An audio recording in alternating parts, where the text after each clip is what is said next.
everybody. Welcome to this month's Kent Digital Meetup Maidstone, broadcasting to you from somewhere just outside of central Maidstone this time. Just to introduce myself, for those who don't know me, I'm Rich Dean. I'm the founder and creative director of Supersonic Playground.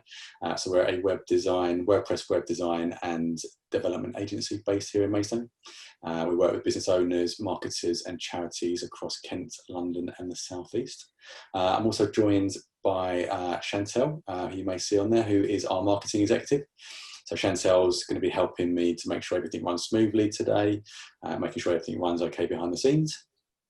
We've got two really good speakers today, really amazing speakers that you're going to be hearing from. First of all, we've got Sean Atkinson Henry.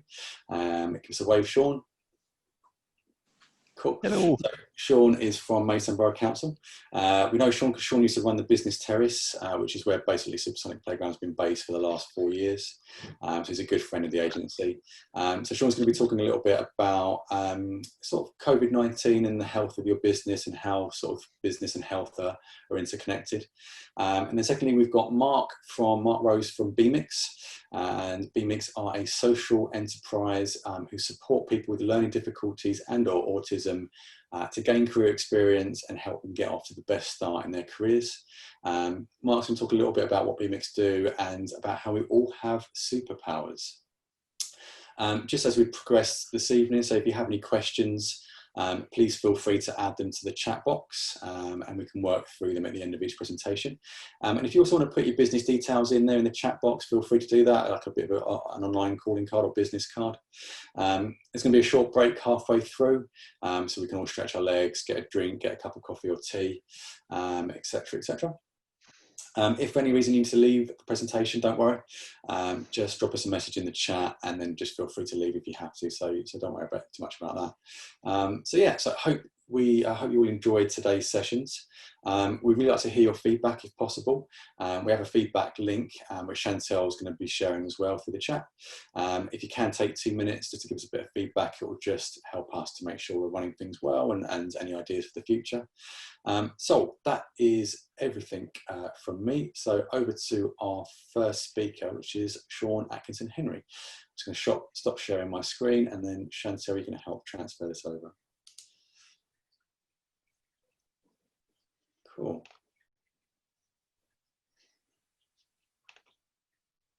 Just waiting for Sean to share his screen. Funnily enough, it's not quite coming up in the application, so I'll do it this way. There we go. There we go. Sorry, at the wrong end. That's all right. There we go. Right. So now you're going to hear from the boring bloke from the council. Hopefully I will make this a little bit interesting. I think one of the first questions will be, is this actually relevant to me? But if you give it a little bit more time towards the end, I think I'll convince you that the opportunity is definitely there for you. You'll notice as well, I have logos plastered all over this presentation of the European Regional Development Fund, HM government. That's because they're contributing almost £6 million towards this project. So it's only fair I mention them. Then if I don't, I lose a lot of money. So I'm going to be presenting on the MedTech Innovation Programme today. So to give it some of the background, if any of you have driven around Bearsted into Kim's Hospital lately, you may notice a building that's now got a roof. 4 stories high. It's going to be the Maidstone Innovation Centre, the latest in office space. And if you're all wondering the irony of making office space when we're all talking about the death of the office, we're hopeful that's going to change in time. So some more of the background. So part of the European Regional Development Fund money, we have to have some level of business support. So we're investing nearly £500,000 into supporting 185 businesses locally, hopefully, in the areas of medtech, health and life science to support them and grow and hopefully, of course, move them into the building. So the MedTech Innovation Programme is, again, targeted towards health, medtech and life science. These are key growth industries. At the moment, you might be very emphasised on that one because health is now the biggest topic of the year. To give a very morbid example, and I apologise in advance, that this is from a study by Deloitte, who said about halfway through the crisis, that in 2001, almost 3,000 people died during the 9/11 attacks. Since then, the security service industry has grown consistently by 7% a year. No other industry can compete with that. And now that we're past 1.2 million deaths and it's only going to increase, this is going to be another boom industry. And hopefully I'll be able to convince you of that before the end of this.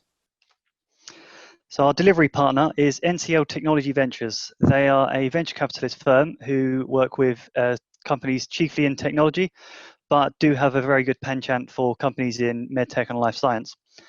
They also run the £50 million Kent Life Sciences Fund delivered by KCC.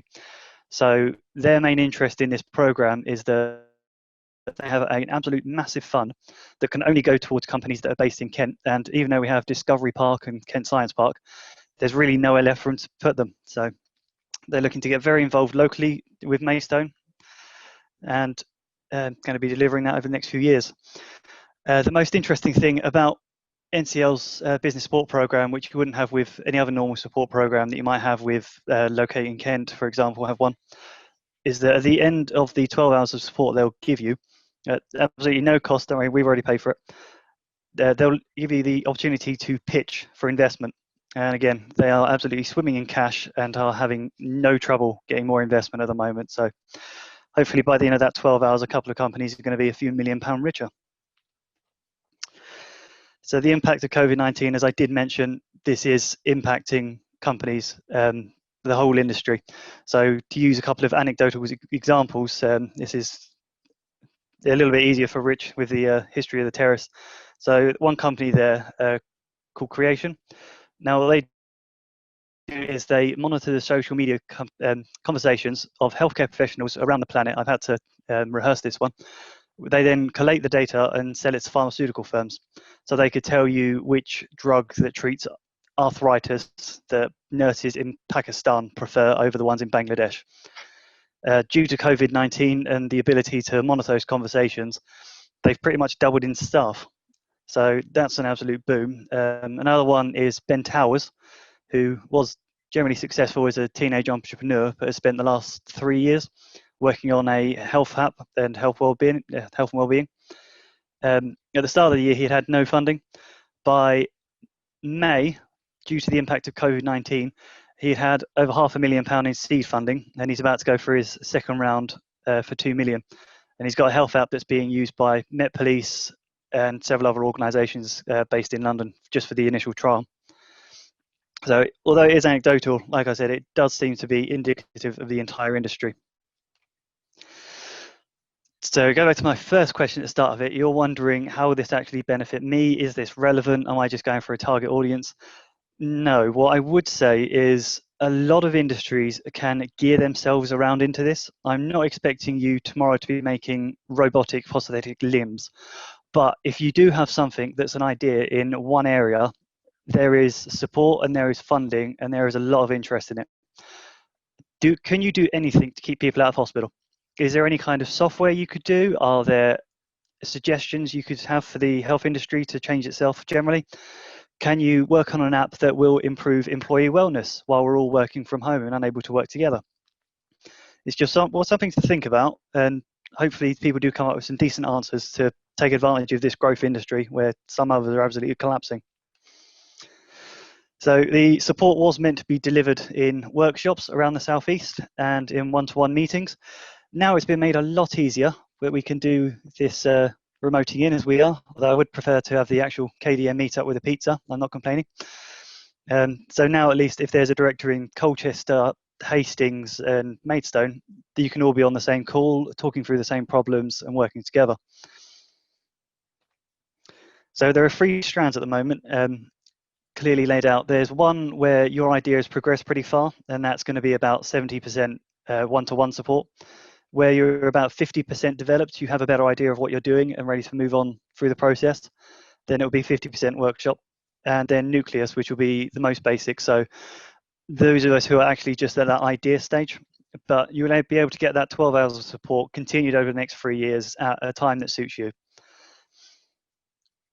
So far, we've had 21 sign-ups so far, 21 businesses, and 7 of those have gone into the last tranche of the least developed ones, and 14 have become the more developed ones, so they're getting a lot of one-to-one support. So it's not just you sitting around with other businesses discussing any issues with your business. It's actually getting real support from the experts in IP, finance, you name it.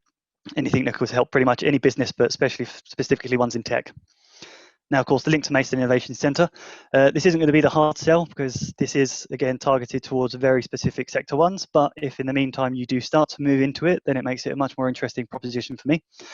It's going to have 70 offices and it's due to open by next autumn. It's going to be an absolutely beautiful building. I should know, I helped design it. And as much as we can, COVID secure or any other future pandemic secure. Just to say that we do have a lot of partners on this one. So when I say it's a level expertise, it's not, the bloke employed by the council to tell you, have you thought of, filing your taxes this way? Have you thought of this? We've got Pfizer involved, the academic health science networks, the universities, and this list is growing. We've been working on it for many years. So at least you're getting the top-notch support you can possibly get. We have started promoting it. I'm going to continue to push it. I can share the direct email to start going through the business support journey for that, but please feel free to just get in touch with me. I'm always happy to discuss ideas. And like I said, it could be anything. Like I said, another terrace business, they have been working on selling these large lamps that essentially give off UV rays, the same as a sun would. So they've been spending years selling it to hotels and spas as this extra nice little treatment. But now that they're showing that vitamin D deficiency makes COVID 10 times worse, they've now re-geared that and they're trying to sell to hospitals. And they're like, so, like I said, it's just thinking, what do I do and what can I do to make people healthy with it? Because there are so many opportunities with that at the moment. Sorry, that's a little brief. These tend to be, but if anyone does have any questions, please feel free to ask. Well, that's really interesting, Sean. Mark here from Beamix. So I have a question about, you said at the beginning there's 12 hours of support. Is that every month? No, that's for the lifetime of it. So that's the part that's paid for. So once you reach the end of that 12 hours, that's when you get the opportunity to pitch. Okay. So like I said, it could be taken at your pace over the next 3 years. It doesn't have to be done in the next month. It can take a little bit longer because we're still working so that it will actually develop with your business. So for example, some of those ones I said that are just on the outset, they just got that idea stage. They then spend an hour and a half or 2 hours discussing it with the experts who can then give them suggestions, what to work on, what to sort of finance. They can put you in touch with other people who might be able to help you progress that along. And then when you reach that next stage, you can come back and that could be in 3 months, 6 months, 2 years. So tapping into industry experts and wherever you've got a need, I guess. Yeah, exactly. Yeah, it's really interesting, Sean. Elaine, over to you. Yeah, can I ask you about the wellness app? Because that sounds really interesting to me. Because, I'm a beautician and it's all about self-care for me, particularly. So I think personally exercise, diet, beauty, all mixed in together would be an ideal app for self-care. Yeah, so it is one with a crowded market. I think we did some studies a couple of years ago and there were about 350,000 different options out there, from Fitbit to Apple to the couch to 5K. This one that he's working on is called Tahora. It's designed as a workplace app, so usually an employer would pay for it if they've got some tens of thousands of staff or even just a small team of 10 to 15, just to make sure that you have that area where you can socialize, you can discuss things. And like you said, it is all about that all-in-one wellness. And this is exactly what people have been saying all year. You're more at risk if you're living an unhealthy lifestyle anyway. So if you've been smoking for the last 30 years and have COPD, that's a comorbidity. If you're overweight or obese, comorbidity. But it's those sort of nudge wellness apps and just that push in general that I think is going to be the biggest thing to actually help the future of the health service. And as I said at the moment, the focus is what can you do that will keep people out of hospital. And one of the main things is don't let them get unhealthy in the first place. That was really cool. Yeah, so Sean, a quick question. So say someone comes up with this fantastic idea and they also want to keep it secret because they want to share it with the world and until they can at least have a chance to either trademark it or copyright it. But what would be the first thing they would need to do? Well, it would be the trademark copying. So if initially, like I said, well, if you know me, you can trust me. If you don't know me, fair enough. But you can just go through me direct to the support provider. They are literally experts in IP, so they will get you set up with that first if you're not comfortable sharing the idea. Especially if you've already started working on it. So if you started working on software or programming and it's something unique and you know it's special, you obviously don't want to shout about it and give it to everyone. But as I said, they're very proficient in this, and that's the thing, because in the nicest way, they see everyone as part of this program as possible assets of their own in the future. And I don't mean they're going to steal your idea, but if they work on you and they invest in you, they're the ones who are going to work the hardest to protect you. Yeah, they'll benefit from it long term as well. Yeah, because I think that's going to be the biggest barrier to a lot of people. It's like, well, I've got this idea. How do I even go about sort of starting this thing? So, is it easy? Like you said, go through yourself. So, is it easy? Are you one of the access points? Is it quite easy to access through Maidstone Borough Council? Yeah, it's easy to access through me. We've got a few articles up there. We are working on the website at the moment for the new Innovation Centre, and more information is going to be on it there. But yeah, you can send through the email. I think it's mip@ncltv.org.uk. No, it's not. Something like that. But I can send that for. I probably should have put it on this slide, but next time. That's all right. That's okay. Like I said, feel free to go through me. You don't have to share your idea with me, but I can just pass you to the right person. And it's their COO, so at least you know you're talking to someone high up. Yeah. And I think, like I said, about the expertise and that sort of investment arm, that was a lot of the reason that I chose them. So I did have the option of a couple of other business support providers, but it's one where they don't have a vested interest. They could just talk to you for 12 hours like, oh, have you looked at your books? Have you looked at your market? Have you?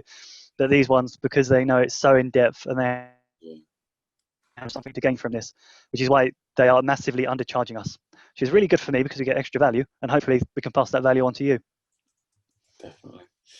And the new innovation centre then, so that's going to be launched, you said roughly sort of summer, autumn next year. Is that going to be launched in phases? Is it going to be like a certain one part of it open first and then the rest? No,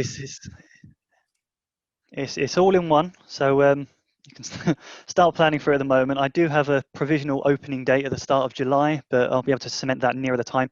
It doesn't look like we should have any more delays, so hopefully that will be safe. But it's going to be the entire building handed over to us. And we're going to spend 2 weeks furnishing it and making sure the IT is right. And we're trying to, at the moment, future-proof it. So we want a lot of touch-free points. So all the sanitary ware in the bathrooms, you don't have to touch anything other than the door handle. Then yourself. But we're looking at advancing that as well. So towards the reception services. So a lot of places you go now, you've got the receptionist behind a visor. You're trying to talk to them, trying to get hold of this, that, and the other. Instead, I'm looking at an iPad essentially where you can scan a QR reader. You know, essentially type in on your phone the name of the person you want to see or the company, and it will call them. So I'm not trying to make it look like if you're any part of the building, you would never see a human being working there, because it would just give them more time to actually just be part of the community, get to know your business, and make sure you're getting the right support. Make everything easier for you. Sounds fantastic. So I take it you might have to make a few sort of since COVID changes, like you said there, like the sort of the more contactless technology in terms of how the business, how the building works. Funny enough, we've sort of designed it so it works really well as a one-way system, because it has so many breakout spaces and meeting rooms in the middle of the corridors. It could very easily be one way without very many choke points. So we partially COVID-proofed it before COVID, but now it's just making sure we have those little extra things. Like I was surprised by the sanitary ware. It's actually cheaper to have it contactless than a button you press. Yeah. So I think a lot of companies are going to be looking into these. They have to consider it for the future. I think if anyone is in an office, you're going to have to consider what office you're in, because if it's, let's say, essentially a converted house that some people are in, there's never enough money to convert it so that it will be COVID proof. And if we don't have a vaccine before the end of winter, then it's going to be something we have to learn to live with, but we're going to have to make those adjustments in the long term. Yeah. So, and as well, Rich, keeping your staff safe is always your top priority. Absolutely. Yeah. That's why we've had to, unfortunately, go back to working from home for the foreseeable. As much as we'd love to be in an office, we do miss the office, but it is what it is at the moment. Yeah. Of course. Well, we've got our first company taking up 3 offices because they're doing so well. So part of the penthouse is already leaving, but there's always much more with the building. A lot of south-facing towards the sun, which is lovely. So, is it just for med yeah. tech and science-based firms then, the innovation centre?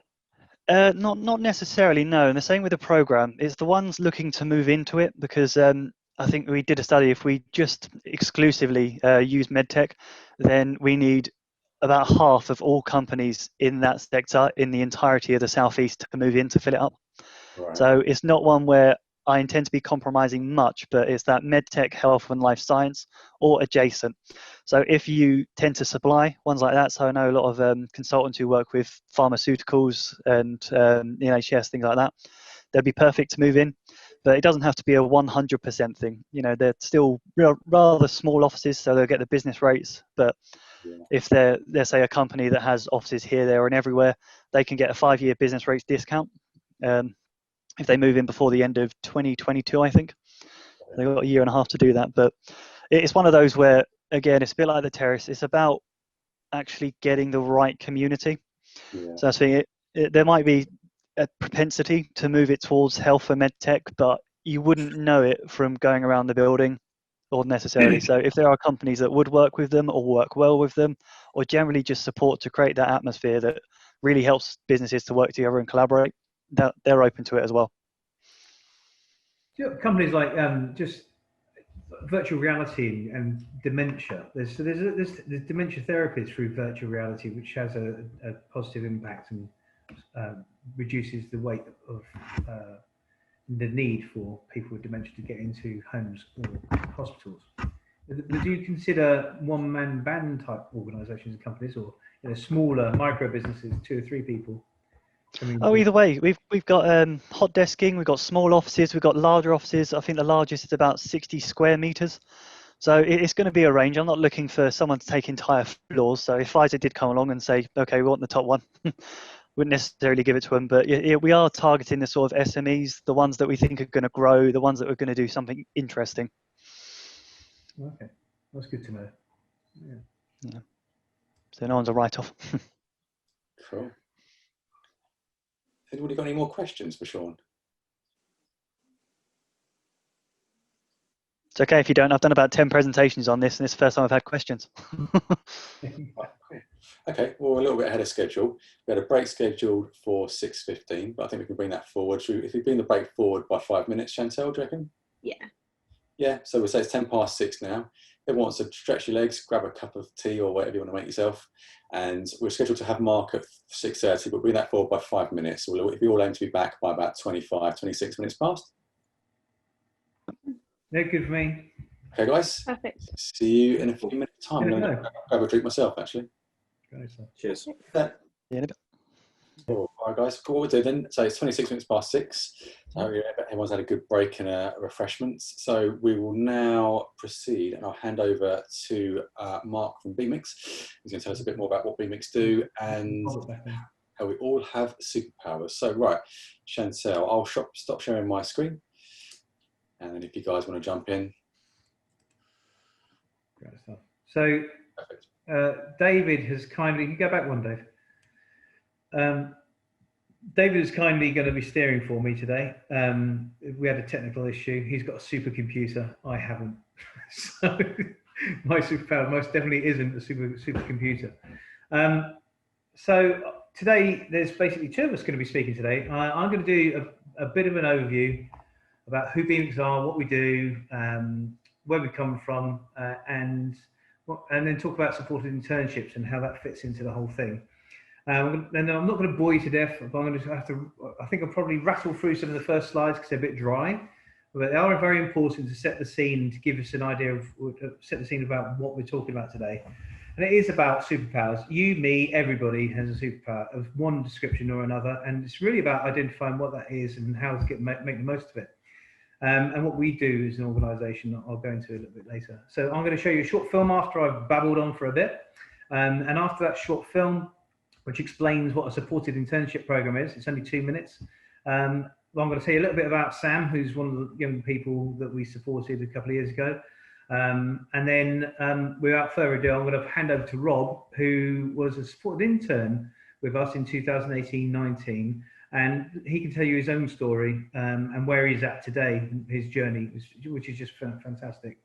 Then I'll just round off with there's a couple of short testimonials from a couple of digital agencies, and then finish up with questions. So without further ado, let's crack on, I guess.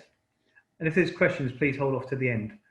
So BMIX is a not-for-profit social enterprise, been around for around 16 years now, but we work with and for people with learning difficulties and or autism. And working with and for is really important in our statement.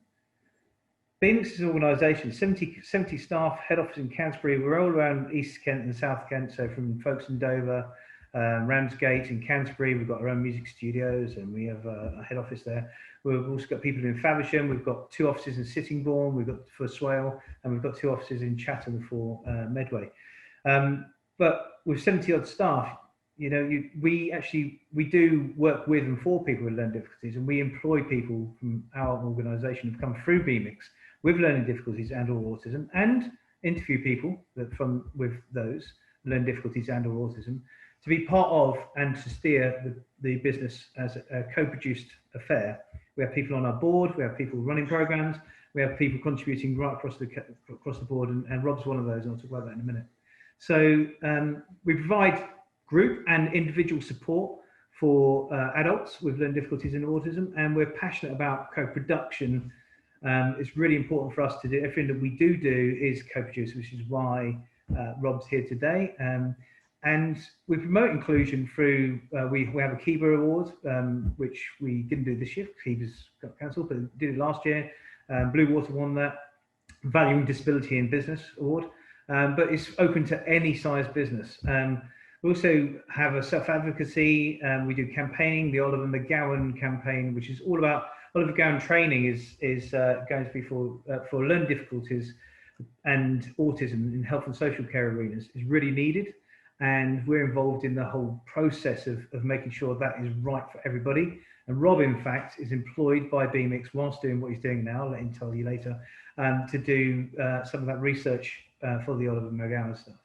So we provide education courses, and we do a lot of other different things across programs across Kent, including EcoShed, which is a fantastic woodworking workshop where we take reclamation wood and we take orders and we create product and we deliver that product back to the customer. Dance, advocacy groups mentioned, discovery, catering, music, media, drama, life choices is one-to-one support for individuals, and studio hire in Canterbury, music studio hire, and importantly, supported internships, which is I'll come on to in a moment. So I'll skip forward. Why do we do this? Our visions and values. Well, essentially, we want the world to be an inclusive world. That's really what we hoped for. You know, we want people with learning difficulties and autism to feel fully and equally involved in every area of the world. And we believe our beliefs are so strong that we actually make sure that that is the case. We want every single individual, everything that we do to encourage everybody to understand about learning difficulties and autism, and to drive inclusion across the whole of the nation, really. Because with BMIX, we want people to be seen and be heard and belong in society. It's happened a lot with, you know, I mean, okay, we've got Black Lives Matter, and there's a number of different things going on at the moment. But, you know, with race, that's moved a hell of a long way forward. With disabilities, you know, nearly every building has got disability access and disability toilet. But with learning difficulties and autism, they're hidden disabilities and they're really not seen, and people don't understand, and we're trying to drive the message and educate people to understand what that means, really. So if we move forward. So supported internships, I mentioned at the end of the things we do many more things that I had listed actually, but supported internships is an education course. It's an education course because we became an SPI, Specialist Post-16 institution. I hate that word, but that's what it is, which makes us a further education college. And we provided 16 to 24-year-olds a one-year education course to help them get out of college and into the workplace. And it's aimed to support young people, local young people, with learning difficulties and autism to do that. And we're funded by the Education Department, the Department of Education, ESFA, and local government. So Medway Council for Medway and Kent County Council for Swale currently. They're the areas we cover. So move forward, please. So the course really does provide like a gateway that just doesn't exist anywhere else. So one of the things that we established very early on is that there is a massive gap for young people that have learning difficulties. It's hard enough getting a job as it is, you know, and to be able to prove your worth in the environment that exists at the moment is almost impossible. So we set this thing up not only to help them, but also help businesses to tap into a pretty much untapped marketplace. And importantly, driving inclusion through the process of having people being seen, be heard and belong in society as a whole. So it all begins and ends with a business need, really.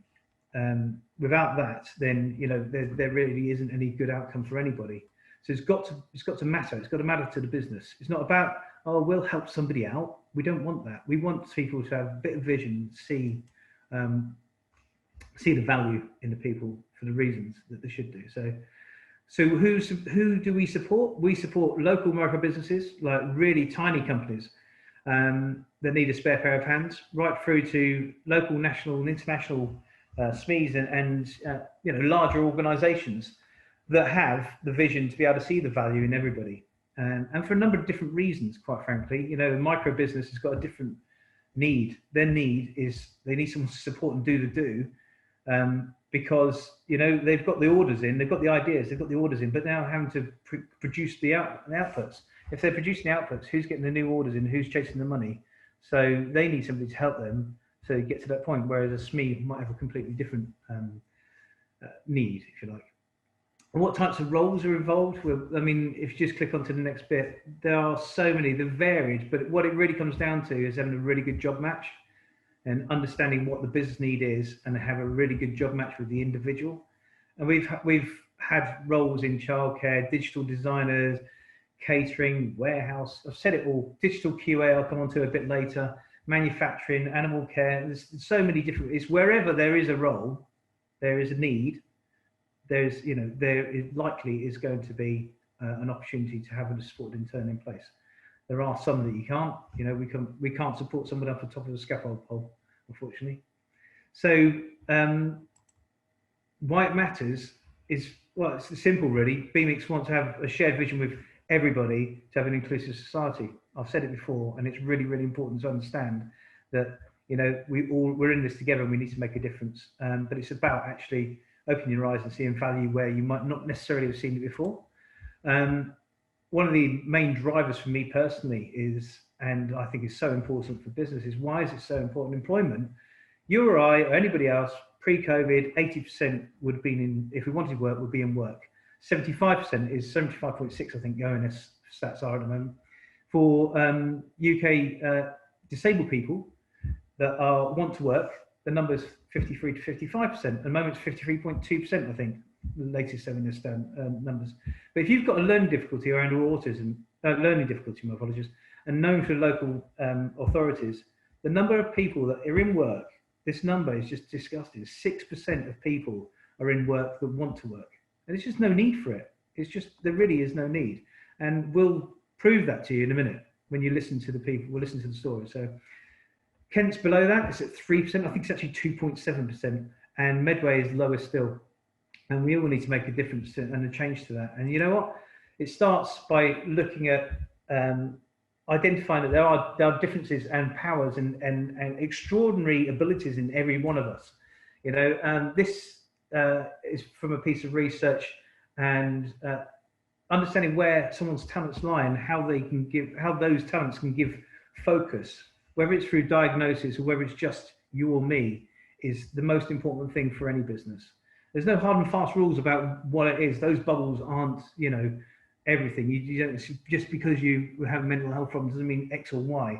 You know, it's about understanding the individual. But neurodiversity is, you know, it's a subject that really touches the digital world, and I think it's been talked about for quite some time, really more so than other areas. But a lot of big businesses are now looking at that as part of neurodiversity, as part of an integral thing for growing a brand.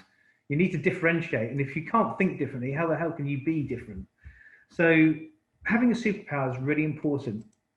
And whether it's, you know, you're the most affable person in the world, you've got a semi-photographic memory, or you love repetitive tasks, or, you know, you're a designer, or you have the ability simply just to blend in, is a superpower in its own right. So, you know, but what's most important is a really great job match. So a great job match is critical to identifying how we can place an individual into a business need. So understanding what that is. And we work really closely, BMX work closely with the business to understand that and discover what is really necessary and needed by the business. And we then match that to an individual by doing a number of different things. So the way in which we make sure it works is we do really good job matching, and then we support that individual in the placement. So the job specification is really important. There's a differentiators from a job specification and job description. Job description just tells me it's what you put into Reeds or somewhere else. Job specification tells me about your environment, and we do the work, and we do the heavy lifting on this. We want to know the environment, we want to know what your culture is, how many people are involved, what the organization is about, you know, what the social side of the business is, as well as everything else, and then the job description. We want to, we then look, each of the young people that come on our program, 16 to 24-year-olds, they have an educational healthcare plan, and that basically follows them through their education. What that gives us is the ability to understand how they are best to learn, how they best learn, and so we have years of experience of people that can tell us that. And then on top of that, we do vocational profiling with the young person and their support network, whether that's be family or somewhere else. And that gives us a really rich picture of what the individuals are like.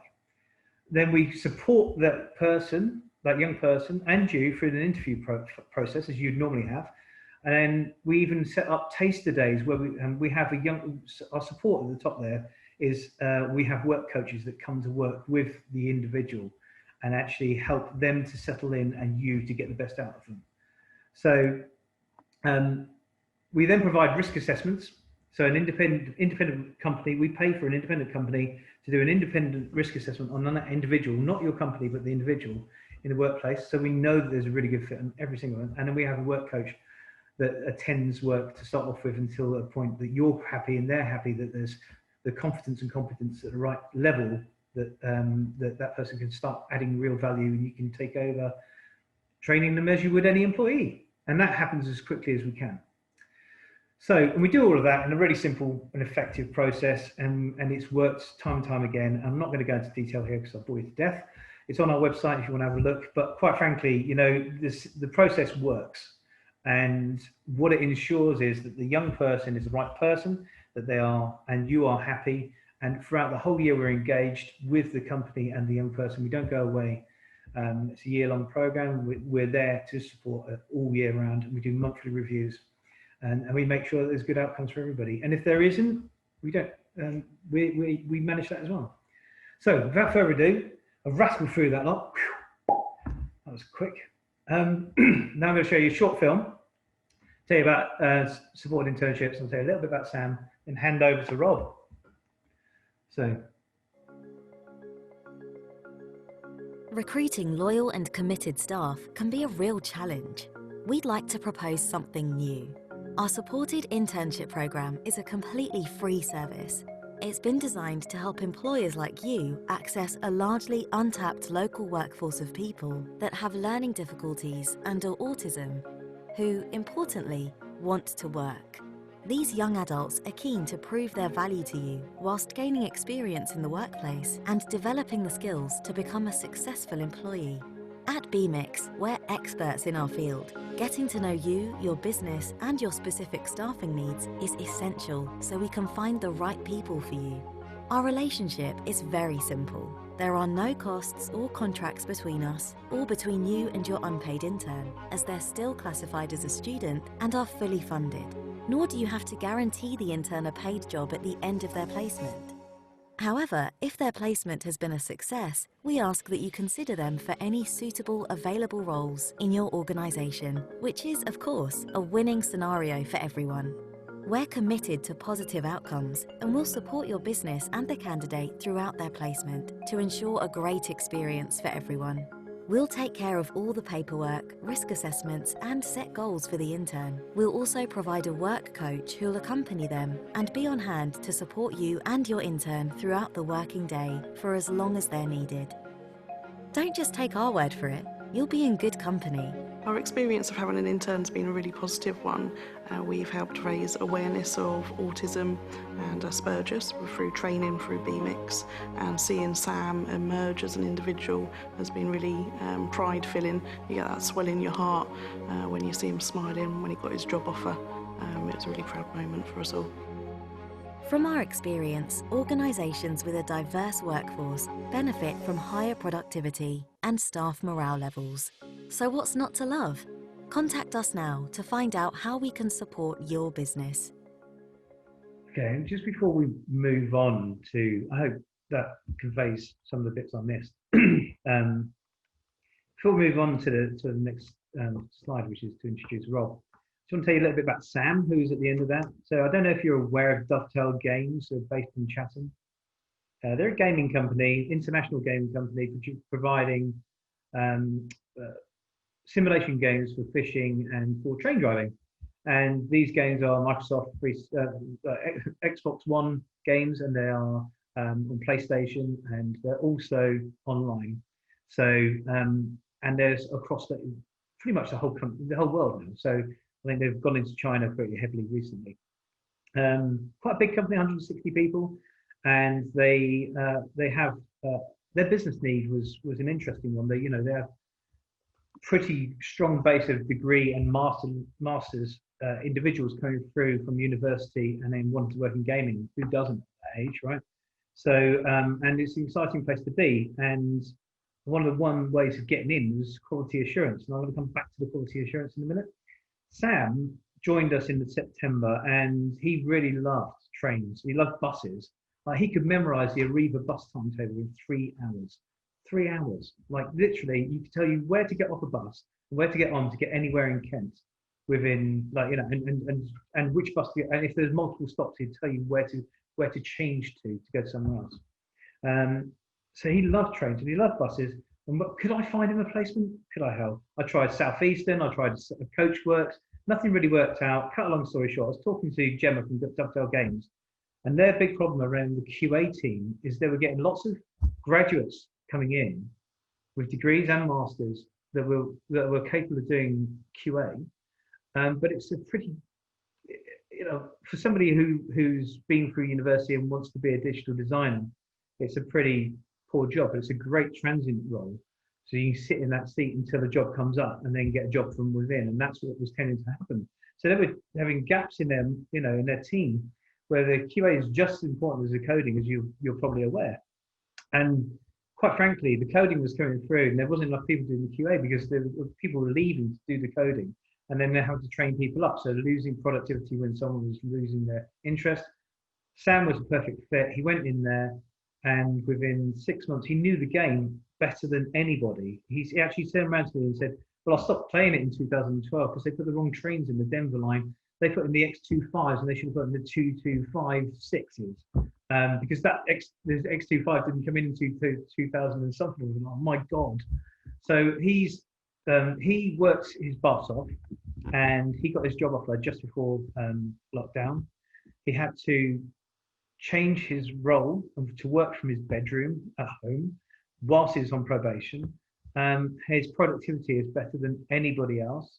He is now a full-time employee at Dovetail Games in the QA team, and he'll probably stay there because he loves repetitive work and he loves trains and he loves the game, and he's basically fixated by the process of the QA, and he's outproducing everyone that's already there. So that's a real good example of somebody who's got hardly any GCSEs, who's got a semi-photographic memory, love for the product, and the capability to be able to do it. So in that respect, it's a really good story. But I've got to say, one of my favourites always has been Rob. So if you flick the next slide. So Rob joined us in 2018. Rob, I'm not going to go on too much because you'll have to unmute yourself and tell your own story. And thank you, Rob, for telling us all your story. But he just basically joined us in 2018, and Rob's going to tell you where he came from before that, what he did whilst he was at BMX, and then, yeah, and where he is now.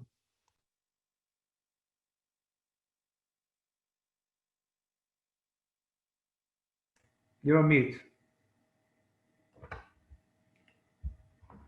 Can't hear you. You might want to try leaving and coming back in. It seems like your audio is not connecting properly. Yeah, You can hear that, Rob? earlier. Drop out and come back on the link, Rob. I'll let you straight back in. Sorry about that. Can't. Technology. Yeah, Can't help technology. Can't help technology. But yes, the Sam story is amazing. You know, the lad is just flying with that company. They're all working from home at the moment. The QA team are going to go back in. I can tell you now, Sam will most likely still be there in 10 years' time, but he'll be running the team. Yeah, so that's brilliant. That's his superpower. Speak. Can you hear me now? Yeah. Okay, brilliant. Sorry about that quick delay. But yeah, as Mark was saying, before I joined BMX, I originally went to a school called Trinity, and they brought me back up mentally and put me in a good spot. But career-wise, I didn't have anything. I left without any qualifications or grades to my name, and they were really bad in that department. So when I went over to BMX, my goal was just to use them as a stepping stone to get a job. And when I say job, I mean retail, nothing outstanding. So one day, Mark and Sharon came over to my house because they were just screening me up, so like getting to know me. And then I remember, I think it was you, Mark, brought up, hey, do you have a talent or anything? And I said, yeah, I quite like drawing. And he said, oh, can you bring them down? And I brought them down. And Mark said, hold on, you have a talent here. Let's focus on this. And so all the talk about retail and all that went out the window. And then Mark was able to find a vacancy at Zesty Agency who were looking to take on a person who was new into the industry. And I was able to get my foothold in there, and I worked with them for about a year. And now I am currently at UCA Rochester doing a degree in the computer animation and arts. So I've gone from retail as my biggest aspiration to literally working in the industry that I want to be working in. I've only just started it, but BMX was that stepping stone to help me get there. And yeah, that's pretty much my story. There's not much else to say aside from just how much I managed to get up there. I disagree. I think there's a lot more you can say, Rob. You know what? When you joined us, we've talked about this before. You found your anxiety levels were quite high, and you found it really difficult to just be in a room with somebody, quite frankly. And Zest the agency, well, tell us what the environment's like in Zest. The environment at Zest the agency was actually really pleasant. They understood who I was and my needs, and definitely my anxieties. They knew what they were signing up for, which really helped them out when it came to taking me on and stuff. And that also helped me bring me up mentally and stuff. It did. Just because it was such a surreal environment, and I hadn't even anticipated I'd be there in that time.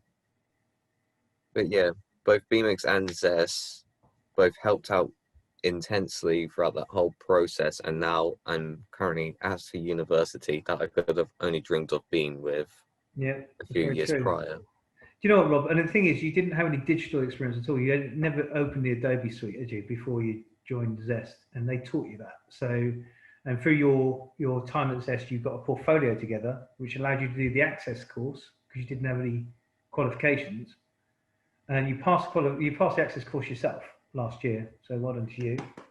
And now you're doing the degree, which is just phenomenal. You know. Also, Mark, don't clap too hard. Okay, thanks, mate. Because I got broken wrist, everybody. Thank you. It's so funny. Yeah. Okay. So that Rob's story really is one of somebody that that he recognised, you know, from conversation, recognised he had a talent, and then moved forward to doing that, hopefully to being, you know, one of the next people in your industry, quite frankly, you know, mover and shaker. He's a fantastic artist. He was concept artist when I first met him. He's moved through that now. He's got a great, beautiful eye. He's got a great character. He looks at things completely differently to other people, and that's going to pay its weight in gold, quite frankly. Anyway, Dave, if you can flick back onto the presentation, I've just got a couple of last things to talk about, and then I'll open up for questions. So thanks, Rob, superstar. You know how much we love you. So rather than me telling you, right, let's hear from Gemma from Dovetail Games and Bruce, who mentored Rob through Zest. My advice to businesses or organisations, if you're considering a supported internship through BMIX, is go for it. You will uncover hidden talents within the interns, you will raise the morale of your team, and there is a positive business impact throughout. I think for any business, they should take on a supported intern, purely because you're almost giving them a new lease of life. You're giving them opportunities that they might not necessarily have. It's great for them, for their confidence, for their future and where it can take them as an individual, but also for the business, given the business opportunities to learn and grow with other people. Everyone wins. There you go. So it's not just digital agencies we work with. We work across the board. So just to round off, you know, I've mentioned a few different roles before. Types of organisations, where there's a sheet metal companies, right through to construction, warehousing, catering, retail, security, pretty much loads of stuff. I mean, honestly, any roles you can think of, digital agencies, haulage, gaming companies, microbreweries. He's great, Oscar. That was an example I said earlier about a micro business. They have two people with great ideas, and they make some great beers, but every time they were making the beers, they couldn't chase the money. They nearly went bust about 10 times because of their cash flow problem. And their business issue was that they needed someone to help them do the do. And that's what Oscar did. And through that year of engagement with no cost to the business, they managed to secure enough capital to be able to employ him and saw the value in it, and holiday parks and so on and so forth. So that's pretty much it in a nutshell. So that's me, that's Rob, who's just amazing. Rob didn't also mention the other things he's done. He co-produced all the videos, the films that we've got on our website. He was part of the team. You have to go back one, Dave. I'll stop sharing so they can actually see you. Okay. So he co-produced the films and so on and so forth, and he's also works for us now, and whenever we do public speaking, he does that. And also Rob has been involved in the Medway Council, so doing things with them as well. So amongst other things, right, as well as a degree. The McGowan program as well. Yeah. Almost forgot about that. Yeah, Oliver McGowan. That's changing the shape of care for, you know, understanding and training for people in the care industry and the NHS for the future, which is incredible. So that's it for me and Rob. Any questions? Done. Elaine. Can I just say, everything you've said resonates with me, because not anybody knows actually. I used to work for Middlesex University, and I used to deal with placements for students. So I share your passion when you can actually, you know, see somebody, becomes somebody completely different from the time they walk in to the time they finish that placement. It's miraculous. And I can see how proud you are, and quite rightly so, because you're doing a fantastic job. That's the thing is, right, and this is great. But when we were doing the filming, Rob helped us do the script. He helped us to get the audio right, the right person for the audio. He chose the right voice, but also about the questioning as well. So making sure we're questioning the right way, and the script was done in such a way that even down to how it was portrayed back on the film, the subtitles. were portrayed back, whether it was a flowing conversation or whether it was statements and so on and so forth. So, and all of the young people that have been through this process in filming and talk to us, they all say, BMX are amazing. BMX are a great company. I love working for. We are a great social enterprise. That's true. I'm not. We've got some amazing people working for us. I'm just a very small part of that, and David is. But actually, the people that make the difference, first and foremost, are the young people that join the course. It's Rob that makes the difference in his life. All we did was identified something for him, opened a door that may not have opened up before, but he had to spend a year battling with his anxieties just to stay there the first couple of months, Rob. Yeah. I remember I actually wanted to hand in my. Actually, remember I wanted to leave because of my anxieties, because I had a lot of self-worth issues. I didn't have the skills. I didn't think I belonged there. But through both Mark, Sharon, and also the CEO at the time, B, kept on pestering me saying, no, this is normal, stick at it.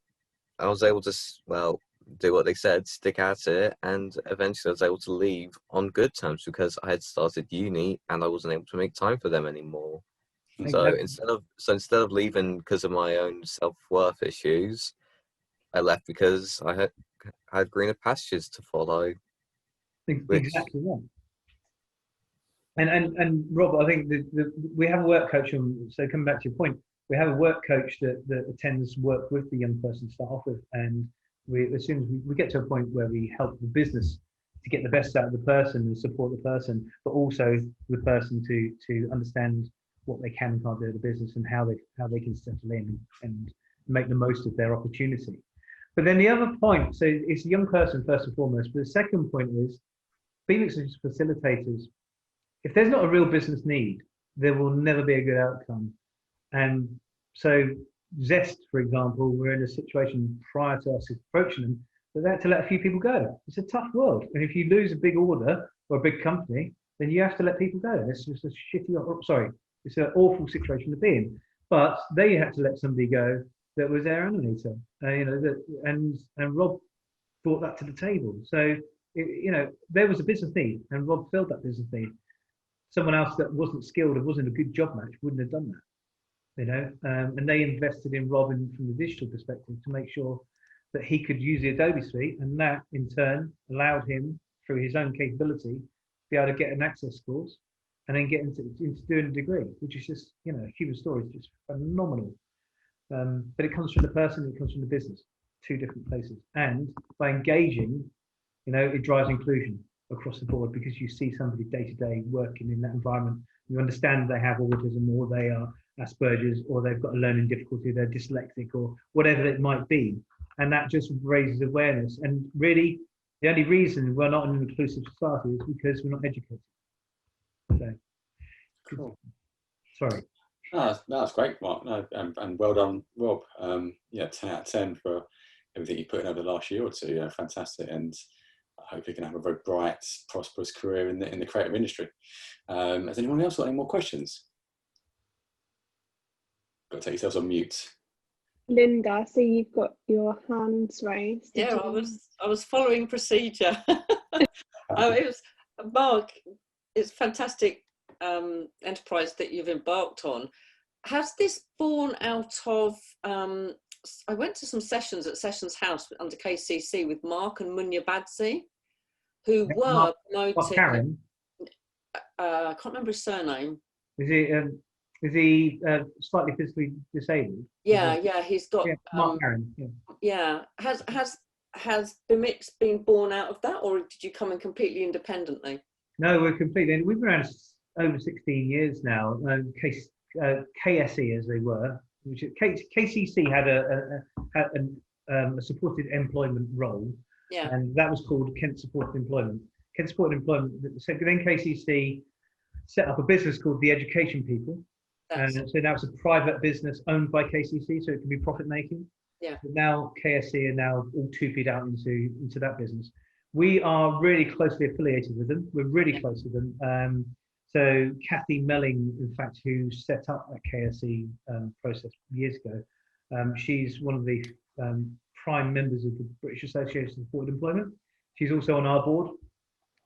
We also co-sponsor the Kiva Award with Alicia, who's the head of the education people. Right. Mark's boss is David, and David's boss is Alicia. So yeah, so we're not born out of them.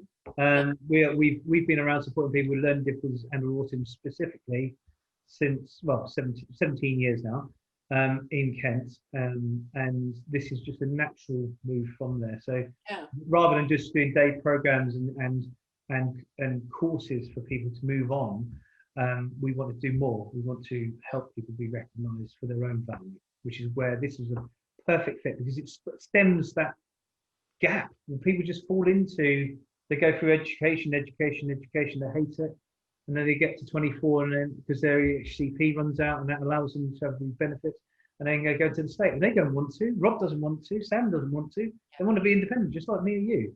They want to have value, and they want to do everything else what everyone else is doing without any inhibitions. So that's, I just made a word up then. So with that in mind, this is a perfect segue to help that process, stem the flow of people going there, and give a young audience the ability to be able to do such. We are the largest supplier in Kent of supported internships. We grew 50% this year in numbers in Medway, and 100% this year in Swale. Hence, we've got another building in each place because we just need it. And we would love to move out into different areas. So we were looking at Thanet this year, but with COVID, and we're looking at Canterbury as well. But with COVID, it's just been too much, quite frankly. I was going to say, has COVID been a major sort of barrier to the work that you would have been doing, or the placements that you were hoping to find before it all hit on the 23rd of March? Right, I'm going to a big bit of a plug for BNI, right? Because you can get a bit of. I'm a member of a BNI chapter, and I've got to say, right, we've been massively supported by BNI, but not because they're charitable, but because we're not taking money, because the businesses involved, when they're educated, when they hear what we have to say, when they see what Rob can do, they can, and they want to get involved. They want to start looking elsewhere for support, really. And look at untapped markets, and that's what. So that's been good. So the answer is yes. Okay, it is really hard. Governments have given £1,000 for traineeships. They've given £2,000 for apprenticeships. They're giving out, this 16 to 24-year-olds up to 6 months of wages. There's a whole raft of things that are against us, and the marketplace is really tough. And there's people being unemployed, and there's redundancies happening, and Christmas is going to go yet, and Brexit's going to happen. There's a lot of things going on. But David, who's over here, wherever you are, David, I'm not sure.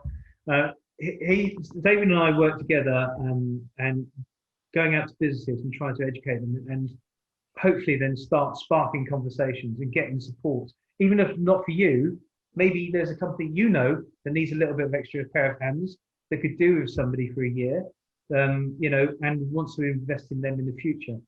So we have been pleasantly surprised by the amount of businesses that want to get involved for the right reasons. We do wheedle out the ones that don't want to get involved for the right reasons, by the way. So we refuse companies if we believe for a moment that they're not 100% straight down the line. So so yes, it has, but also it's probably been the most productive year we've had for engagement, which has actually been weirdly by a byproduct of having extra time from the lockdown. Yeah. So, and joining. So. Thank you. Cool. Any more questions, anyone? Hope not. I can't speak anymore. Cool. Yeah, that's great. I mean, both Sean, Mark, fantastic presentations this evening. I hope everyone got a lot of value from that. But I think that pretty much wraps things up. I'm just going to share my screen again, and then we can look at the last slide that we've got. So, okay, so that's... There we go. So this is our finishing segue for the end of this evening's Kent Digital Meetup. So yeah, as we said before, so there's that link for the Survey Monkey for the feedback. If you could take the time to do that, 2 minutes, really help us. We're always looking at ways to improve these events and what we do better. And then we've got the following upcoming events in the next few weeks. So 9th of November, you've got Clockwork Moggy, who hosts what was the kind of the Medway, or what is the kind of the Medway Kent Digital Meetup. But the guys, Aaron and the guys at 6.2, hosting the Ashford Digital Meetup on the 18th of November. And then we're back on the 2nd of December, hopefully feeling a bit more Christmassy as we edge towards the end of the year. So yeah, that is all from us this evening. Thank you all for coming. Hope you all enjoyed it. Please feel free to stick around if you want to. Do a bit of networking afterwards. Otherwise, if you need to dash, kids to put to bed, dinner to eat, don't worry. We will see you again very, very soon. Thanks, guys. Thanks everyone for coming. Thanks to our presenters. Have a really good evening. Thanks, Rich. Yes, thank you. Thanks for having us. So, Thank you, guys. Thank you for coming.